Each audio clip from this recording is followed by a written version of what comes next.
नमस्कार दोस्तों। कुछ लोगों के कमेंट्स आए थे कि सर आप पार्किंसन डिजीज़ के बारे में एक वीडियो बनाइए। आज इस रोग के बारे में A to Z जानकारी आपको दूंगा और बहुत ही सरल शब्दों में बताऊंगा। लेकिन एक शर्त है, जिनके घर में ये पार्किंसन डिजीज़ है वो इस वीडियो को पूरा देखे और जिसके घर में ये रोग नहीं है वो भी इस वीडियो को पूरा देखे ताकि समय रहते इसका इलाज कर सके। यह एक ऐसी बीमारी है, आज किसी और को है लेकिन ये कल आपके घर में भी हो सकता है, इसलिए वो समस्या ना आए और अगर आए भी तो इसे स्टार्टिंग में ही कैसे पहचाने और इसे वहीं रोक दे। अगर इसे टाइम रहते पहचाना नहीं गया और उपचार नहीं किया गया तो जैसे जैसे ओवर द टाइम जैसे जैसे बीमारी अपनी जड़ मजबूत करते जाएगी, पेशेंट को लास्टली बेड रिडन बना करके ही छोड़ती है। बेड रिडन मीन्स बिस्तर में पेशेंट पड़ा हुआ रहता है, कोई भी काम अपना कर नहीं पाता। आज बात करेंगे इसके साइंस एंड सिम्टम्स के बारे में, लक्षण, ताकि आप समय में इसका उपचार कर सको। दूसरा, वो कौन से कारण है जिसके चलते आपको पार्किंसन हो सकता है। तीसरा, इसका ट्रीटमेंट और मैनेजमेंट के बारे में। वीडियो में अंत तक बने रहिएगा, कुछ ना कुछ अच्छा इस वीडियो से आप सीख करके जाओगे। दोस्तों, पार्किंसन एक सेंट्रल नर्वस सिस्टम का डिसऑर्डर है। सेंट्रल नर्वस सिस्टम बोले तो इसे एक उदाहरण से समझते हैं। जैसे कि हम लोग 10वीं और 12वीं कक्षा में क्या पढ़ाई करेंगे, हम लोगों के जो हाईवे हैं, हाईवे कैसे होंगे, हमारे जो राज्य में और सारे डेवलपमेंट्स हैं, डेवलपमेंट कैसे होगा, हमारे रिलेशन कैसे होंगे दूसरे देश के साथ, हमारे राज्य में कितनी ट्रेन्स चलेगी और हम विदेशी आक्रांताओं से कैसे बचेंगे, ये सब कहाँ तय होता है?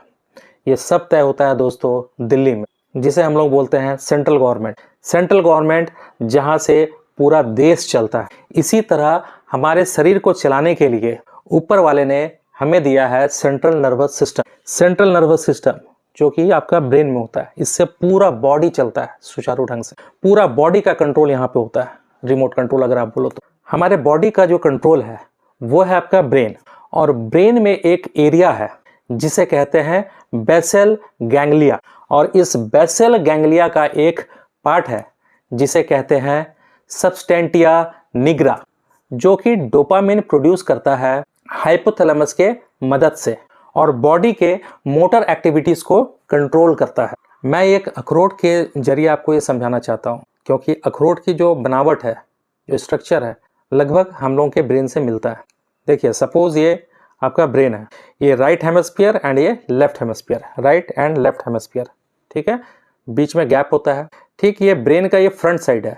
इसके बैक साइड में यहाँ पे बीचों बीच ठीक आपका सेरिबलम, जिसे बोलते हैं छोटा दिमाग, सेरिबलम के ठीक सामने होता है आपका हाइपोथैलेमस, और हाइपोथैलेमस के राइट साइड में मीन्स राइट हेमिस्फीयर और आपका लेफ्ट हेमिस्फीयर में सबस्टेंटिया निग्रा होता है, जिसका काम है डोपामाइन प्रोड्यूस करना। अगर डोपामाइन को समझना है, डिटेल्स में जानकारी चाहिए, तो ये देखिए, ये जो हमारे वीडियो हैं मोबाइल एडिक्शन इन चाइल्ड, इसे आप जाकर के देख सकते हैं। डिटेल में बताया गया है डोपामाइन के बारे में। और दूसरा है आपका youth and drug abuse part 1 और पार्ट 2, दोनों देख सकते हैं कि डोपामाइन के चलते लोग किस तरह से विवश हो जाते हैं, एक आदत को के गिरफ्त में चल जाते हैं। डोपामाइन जिसे बोलते हैं हैप्पी हार्मोन्स।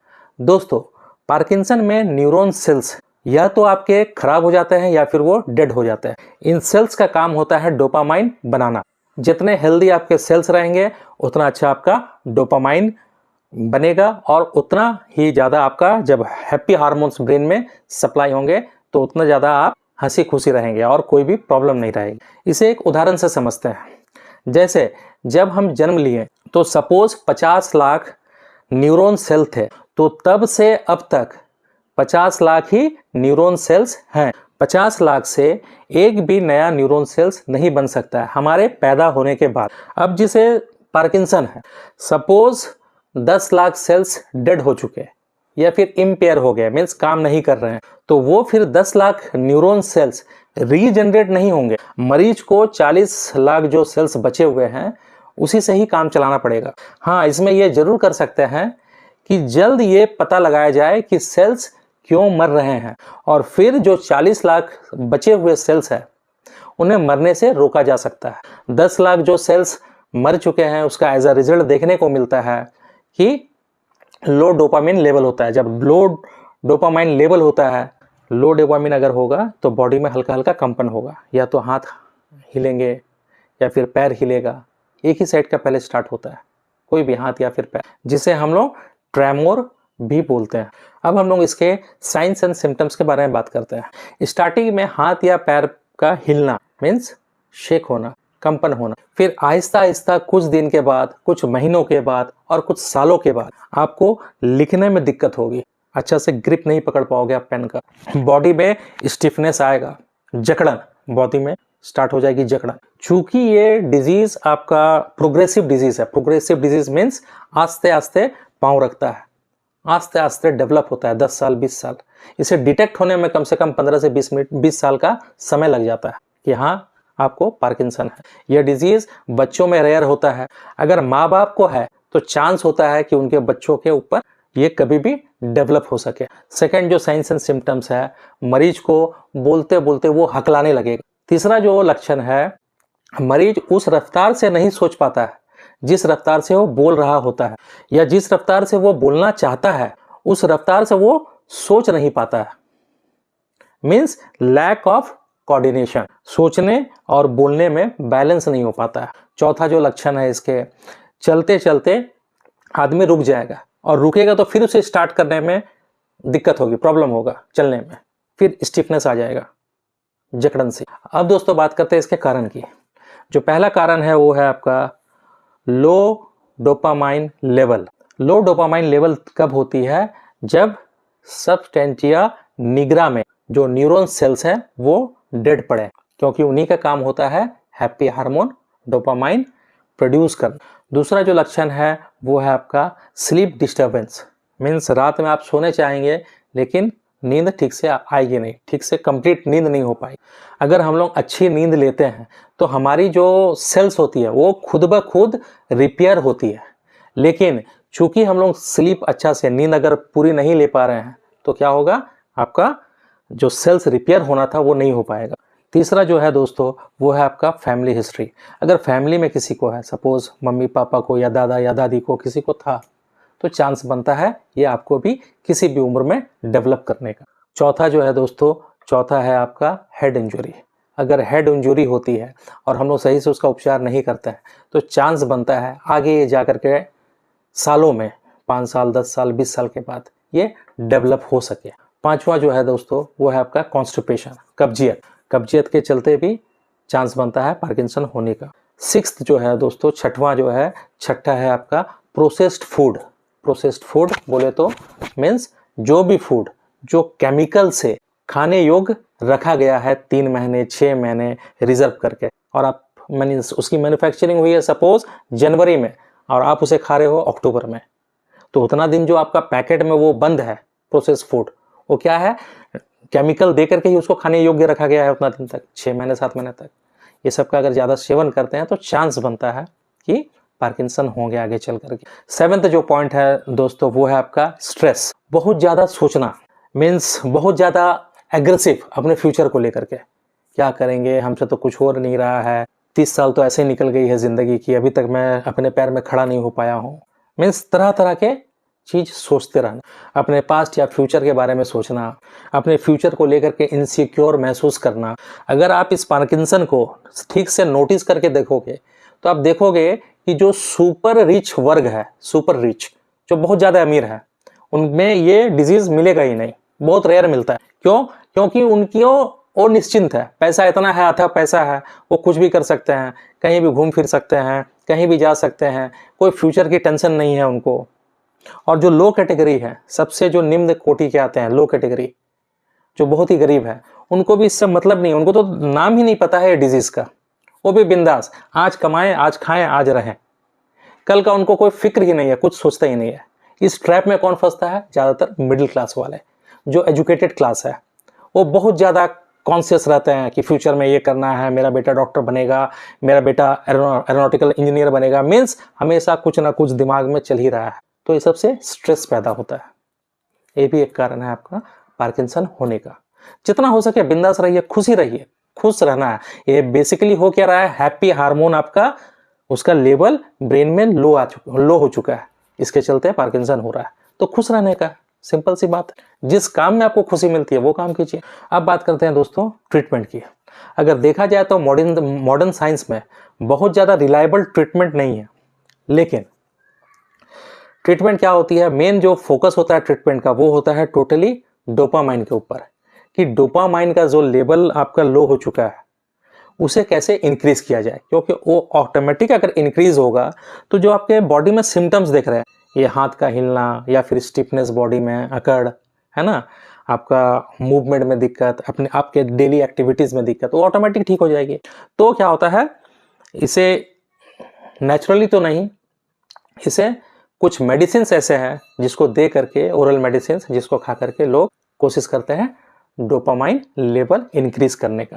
जो मेडिसिन है दोस्तों, उससे क्या है, आपके जो साइंस एंड सिम्टम्स है, जो लक्षण है पार्किंसन के, वो कुछ कम हो जाते हैं और कंट्रोल में रहते हैं।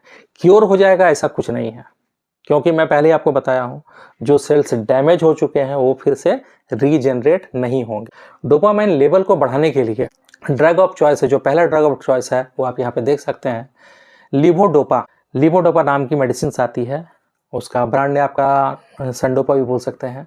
बहुत सारे डॉक्टर्स इसको लिवोडोपा सिर्फ स्टार्टिंग करते हैं। मीन्स आपका सिवियरिटी कितनी है, पेशेंट आपकी डिजीज़ की सिवियरिटी कितनी है उसके अनुसार मेडिसिन चलते हैं।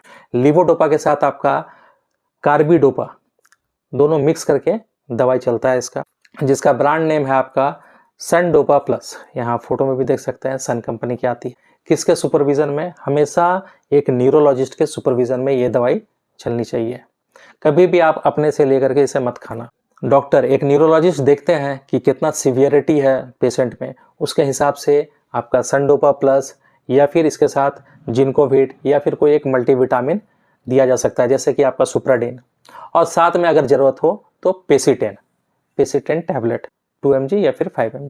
अगला जो दोस्तों ट्रीटमेंट है वो है आपका फिजियोथेरेपी के करके हम लोग पेशेंट को रिहैब कर सकते हैं। मीन्स एक्सरसाइज करा करके, रिहैबिलिटेशन करके उसे ठीक कर सकते हैं। अब बात आती है कि अगर आपको इसके लक्षण दिख रहे हैं तो आप क्या करें। एक नंबर में जो है आपका, अगर आपको इसके लक्षण दिख रहे हैं तो समय से पहले उसका उपचार करें, क्योंकि मैं आपको पहले ही बताया हूं जो न्यूरॉन सेल्स डेड हो चुके हैं वो फिर से रीजनरेट नहीं होंगे पूरा लाइफ टाइम। तो उन्हें स्वस्थ रखने के लिए, अगर आपको लक्षण दिख रहे हैं तो स्वस्थ रखने के लिए स्टार्टिंग से ही प्रिकॉशन लीजिए। फ्रॉम द डे 1 क्या कीजिए, vitamin C and vitamin E युक्त वेजिटेबल्स और फ्रूट्स ज़्यादा खाइए। विटामिन सी युक्त वेजिटेबल्स और फ्रूट्स जो हैं आपके वो है, जैसे कि आपका कीवी हो गया, काली मिर्च हो गई, आंवला हो गया, पाइनएप्पल हो गया, blackberry, lemon, orange, papaya, blueberries, banana, tomato, ये सब चीज़ों का सेवन ज़्यादा से ज़्यादा करें। और वेजिटेबल्स में ग्रीन लीफी वेजिटेबल्स जैसे कि आपका हो गया ब्रोकली, पालक, सरसों की साग, कद्दू, इस तरह के चीज़ों का ज़्यादा से ज़्यादा सेवन करें। दूसरा, अगर इसके थोड़े से भी लक्षण दिख रहे हैं तो कोशिश कीजिए कि पेशेंट को, मरीज को खुश रखने का, जिसमें वो खुश रखते हैं। मान लीजिए बागवानी में अच्छा लग रहा है उनको तो बागवानी करने दीजिए। मान लीजिए उनको म्यूज़िक, कोशिश कीजिए म्यूज़िक में उनको लाने का, म्यूज़िक सुनाने का। ये नहीं जो दिन भर आप देखते होंगे जो बुजुर्ग रहते हैं दिन भर न्यूज़ चैनल लेकर के दिन भर न्यूज़ देखते रहते हैं, वहाँ पे हत्या हो गई, वहाँ पे बलात्कार हो गया, कहीं पे ट्रेन पलटी हो गई, दिन भर नेगेटिविटी नहीं। ठीक है, आपको न्यूज़ देखना है, आधा घंटा देख लिए, 1 घंटा देख लिए, लेकिन उन्हें कोशिश कीजिए कि उनका जो फेवरेट म्यूज़िक है, म्यूज़िक में अच्छा उनको फील होगा। उनको ऐसे संगति से जोड़ दीजिए कि उनके जो दोस्त है, इर्द गिर्द जो दोस्त है, वो हमेशा जो जिनके साथ वो रहना कंफर्ट महसूस करते हैं, जिनके साथ रहने में उनको खुशी महसूस होती है, हंसते हैं, खेलते हैं। तो जितना ज़्यादा पेशेंट, जितना ज़्यादा मरीज खुश रहेगा, खुशी का अनुभव करेगा, उतना जल्दी इसके लक्षण जो हैं वो खत्म होंगे। तीसरा उपचार कर सकते हैं दोस्तों, जैसे कि आपका लेमन टी। लेमन टी में तुलसी दे करके, तुलसी पत्ता कुछ ले लिया, 4-5 पत्ता तुलसी के, और काली मिर्च, उसे दे करके पेशेंट को, मरीज को पिलाया जा सकता है। ये भी बहुत फायदेमंद है। जो चौथा है उपचार दोस्तों, वो है आपका लाफिंग। जी खोल करके हंसिए। जो मरीज है उनको जी खोल करके हंसना चाहिए, उनको क्लैपिंग करना चाहिए। भजन कीर्तन मीन्स हमेशा कोशिश करे कि वो खुश रहे, ना कि दिन भर बोरिंग टाइप का टीवी के सामने बैठे हुए हैं, टीवी का चैनल चेंज कर रहे हैं। नहीं, लाइफ बोरिंग नहीं होनी चाहिए, लाइफ में उनको मज़ा आना चाहिए। चाहे वो किसी भी रूप में हो, चाहे उनको ट्रैवलिंग अच्छा लगता है, चाहे उनको किसी गॉसिप अच्छा लगता है, बात करना अच्छा लगता है, चाहे जो भी हो, चाहे उनको म्यूज़िक अच्छा लगता है, बागवानी अच्छा लगता है, जो भी उनको खेलना अच्छा लगता है, वॉकिंग करना अच्छा लगता है, जो भी जिससे उनको प्लेज़र मिलती है। अगर ये सब करेंगे दोस्तों तो उम्मीद क्या है 90% श्योर है कि स्टार्टिंग के जो लक्षण्स में अगर ये सब करेंगे तो इसे आगे प्रोग्रेसिव होने से रोका जा सकता है। उम्मीद है दोस्तों आप लोगों को ये वीडियो अच्छा लगा होगा। अगर अच्छा लगा है तो इसे लाइक कीजिए और उन तक ज़रूर शेयर कीजिए जिनको इनकी ज़रूरत है। चैनल में नए हैं तो चैनल को सब्सक्राइब कीजिए। फिर मिलते हैं एक नए वीडियो में नए टॉपिक के साथ। तब तक के लिए नमस्कार।